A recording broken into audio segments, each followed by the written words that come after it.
wanted to talk today a little bit about twin flames because it's a subject that a lot of people deal with in the spiritual world, and I have personally experienced profound experience and understandings to do with twin flames.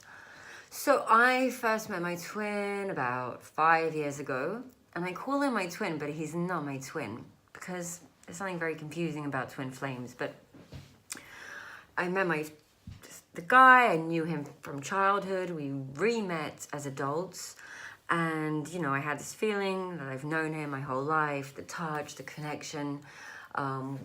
We used to run into each other in random places. Very strong telepathic connection, an insane sexual connection, and I don't know what it was at first, and then it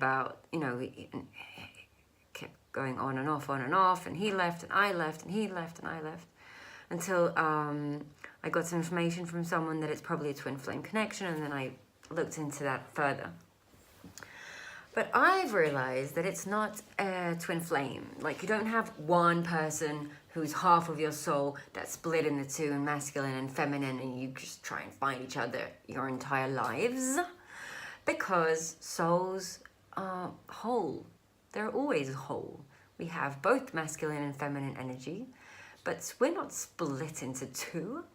It doesn't even make any sense. A soul is always whole. Always. It comes whole and it leaves whole. In between, it's human, in human form, and it's not whole. So we learn all the things that we need to learn and go through the important experiences that our soul, wants to go through. And falling in love is part of that experience. And sometimes we can become a little bit obsessive about people and think they're our twin flame. And it's very hard to get over someone when you have the whole entire spiritual world telling you that, no, he's your twin flame and keep on going for it. And, I felt insane at one point and obsessed. And the spiritual world was kind of affirming my obsession. And the more I read into it, the more obsessed I became. Until one day I realized something. You don't have one twin flame. You have what's called a twin flame connection that can happen with different souls. You've probably agreed with them before you even came here that this is the kind of connection you'll have.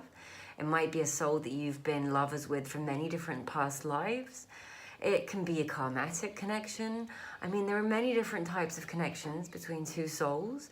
And when it's a higher connection, so it's two higher selves that connect with each other, and you're not in a low frequency anymore, so you're in a higher frequency.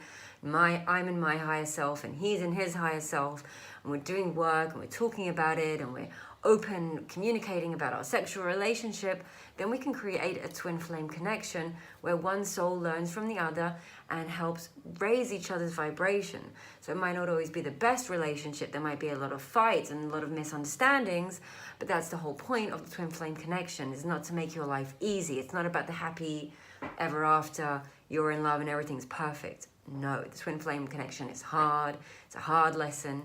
It's always with someone who, you bat heads with, and that's how it was with me. It's always been a difficult journey, but a very enlightening one, and I've learned a lot about myself, and I've healed myself through these connections. I've had 2 of these connections until now, and I would say they were both with men who are not suitable to be my partner in this life, but the connection is so strong spiritually and emotionally, and our higher selves connect in such a way. These are people that I immediately knew that I know from past lives. It's a very strong soul connection, and in both cases, we came together, we learned a lot, we cleared a lot of karma, a lot of stuff, a lot of blockages, emotional blockages, energetic blockages, and then we parted ways.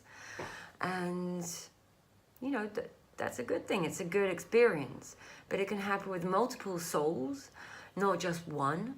And if you have found that you are obsessing over one person because you are sure that he is your twin flame or that she is your twin flame, and you're not letting go, and it's been more than a year or 2, you might just be obsessing over someone who doesn't want to be with you, and the spiritual world is giving you an excuse to just continue to be obsessive about someone because he's your twin flame. So you know, maybe considering that this is a slight obsession because the connection was so profound and deep and authentic and real. But it was a connection, as a twin flame connection, and now the connection is over because I've learned what I needed to learn from it, and I've moved up on my vibration, and I'm a different person now, and I can move on to the next kind of connection. It might be a soul connection, a karmatic connection, it might be a twin flame connection. I mean, you know, it can be these things, but there's no one person, because our soul is always whole. We don't need anyone or anything from the outside to make our soul whole again. It is whole, it's always whole, it's always perfect. The difference between a twin flame connection and just a regular or other kind of karmatic connections or soul connections is the twin flame does feel like he's your other half. It feels physically. I don't know how to explain it. When the connection is made, it's just a very strong physical connection, a telepathic connection, it's a very strong sexual connection. But you know, there's a lot of different elements to the twin flame connection, and you can learn about them and know how to read the signs and know if this is it. Or you can just ask yourself, you know, am I in a good place? Is this my higher self, or am I acting out of lower places? And you kind of feel that it is the twin flame connection, but it's just remember that it's a connection. It's hard, I know, because you want it to go on forever. But these things are only here to learn from and to teach us important things that we couldn't learn without this connection, and that's the only role of it. And once it ends, we need to learn how to let go and move on. And I help people do that in private sessions. There are a lot of different mentors and coaches who help people deal with twin flame issues. I also work with twin flame issues, but I don't work on out of the note that there's one twin flame. And but like I said about the twin flame connections, can happen with different souls depending on their vibration. Higher vibration, the more likely it'll be a twin flame connection. That's it for now. I'll upload more videos on the subject because it has driven me crazy and I got some answers, so I'm going to give them to you. And thanks for being with me. Bye, love you.